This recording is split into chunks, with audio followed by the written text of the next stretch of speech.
আর অনেক সময় এমন হয়েছে যখন নাকি একটা ভালো সিনেমা, একটা বড় সিনেমা আমি প্রেজেন্ট করতে গেছি,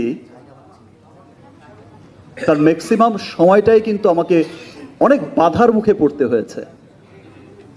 ম্যাক্সিমাম সময় কিন্তু দেখা গেছে কিছু মানুষ একত্রিত হয়েছেন, রুখবার চেষ্টা করেছেন, কিন্তু আমি তো আসলে তাদের জন্য সিনেমা বানাই না, তাদের জন্য সিনেমা করিও না।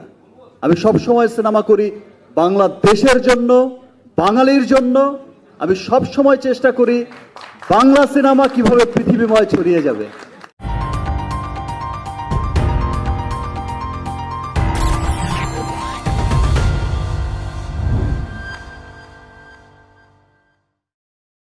প্রশ্ন তো আমার কাছে আসলো, যেভাবে শুরু হয়েছিল আমি তো ভেবেছি যে ভাই আমাদের আর কোনো কাজ নেই, আমি মিমি, নাবিলা, চঞ্চল ভাই আমরা ভাবছিলাম যে তাহলে আমরা চলে যাই, খাওয়া দাওয়া করি, রাত হয়ে গেছে, আমাদের হয়ে গেছে। দেখ, আপনাকে অনেক ধন্যবাদ যে আমারও একটা প্রশ্ন, মানে আমার কাছেও কিছু জানতে চাওয়ার ছিল। আমি শুরুতে তো এক্সাইটেড ছিলাম যে আসলে তো আজকে তো প্রশ্ন আর আমিও পাবো না, পাবে হচ্ছে মিমি, পাবে হচ্ছে নাবিলা, আমি আর চঞ্চল ভাই আসলাম নিজেদের কথা, এই জন্য শুরুতে সব কথা বলে নিয়েছি। যাক, আরেকবার বলার সুযোগ আসলো। দেখেন, আমি এতক্ষণের আজকের যে কনভারসেশন, আজকের যে ঘটনাগুলো আমি দেখলাম,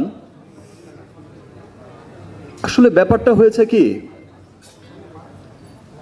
আজকে অনেক বছর আপনাদের সাথে আমার জার্নি, আপনারা কিন্তু দেখে আসছেন। আমার অনেক সময় এমন হয়েছে যখন নাকি একটা ভালো সিনেমা, একটা বড় সিনেমা আমি প্রেজেন্ট করতে গেছি,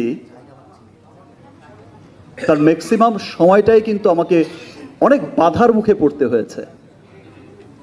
ম্যাক্সিমাম সময় কিন্তু দেখা গেছে কিছু মানুষ একত্রিত হয়েছেন, রুখবার চেষ্টা করেছেন, কিন্তু আমি তো আসলে তাদের জন্য সিনেমা বানাই না, তাদের জন্য সিনেমা করিও না।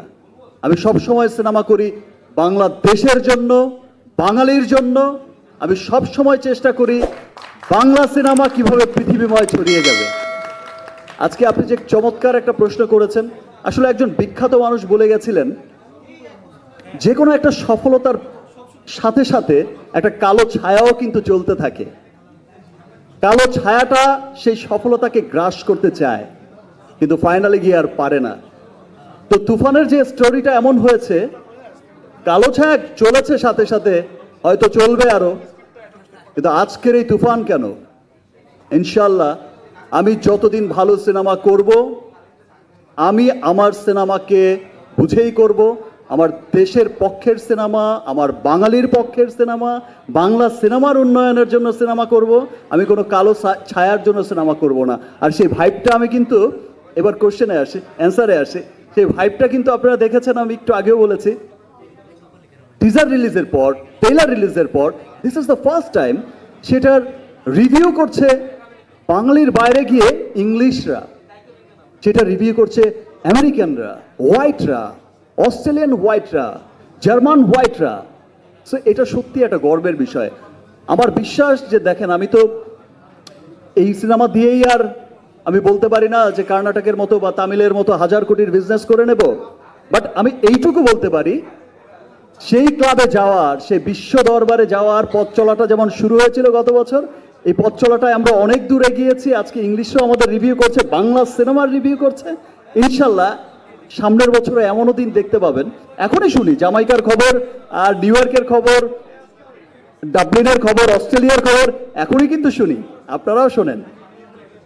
ইনশাল্লাহ তুফানে গত বছরের চাইতে বেশি নিউজ শোনা যাবে ইন্টারন্যাশনাল, তার সাথে এন্টায়ার মিডল ইস্টের একটা ভালো নিউজ শোনা যাবে, এবং আগামী বছরগুলোতে এর ধারা অনেক অব্যাহত থাকবে এবং অনেক দূরে এগিয়ে যাবে। থ্যাংক ইউ আমাকে প্রশ্নটা করার জন্য ভাই। আর চঞ্চল ভাইকে নিয়ে, চঞ্চল ভাইয়ের সাথে আমার একটা আলাদা বন্ধুত্ব আছে, যেটা আজকে থেকে নয়।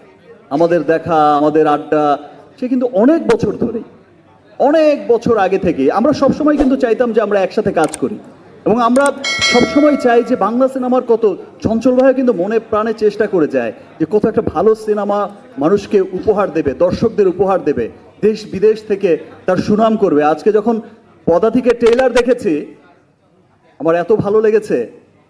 আমি কলকাতা শহরে বসেই যখন নাকি চঞ্চল ভাইকে নিয়ে কথা বলছিলাম, মানুষের এত ভালোবাসা দেখেছি, পদাতিকের গল্প শুনেছি, আমার সত্যি চঞ্চল ভাইকে নিয়ে, ইয়েস চঞ্চল ভাই আমারই বন্ধু, আর ব্যাপারটা এমনই ছিল।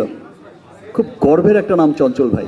আর চঞ্চল ভাই ব্যাপারটা কিন্তু আমি তো শুরুতেই ধন্যবাদ দিয়েছি, এবং এই যে বোঝা যে আমরা একসাথে কাজ করে একসাথে কাঁধে কাঁধ মিলিয়েই আমাদের সিনেমাকে এগোতে হবে। রাফি বললো যে এটা অনেক আর্টিস্টই বুঝতে চায় না, সত্যি তাই। থ্যাংক ইউ চঞ্চল ভাই, এগেইন থ্যাংকস।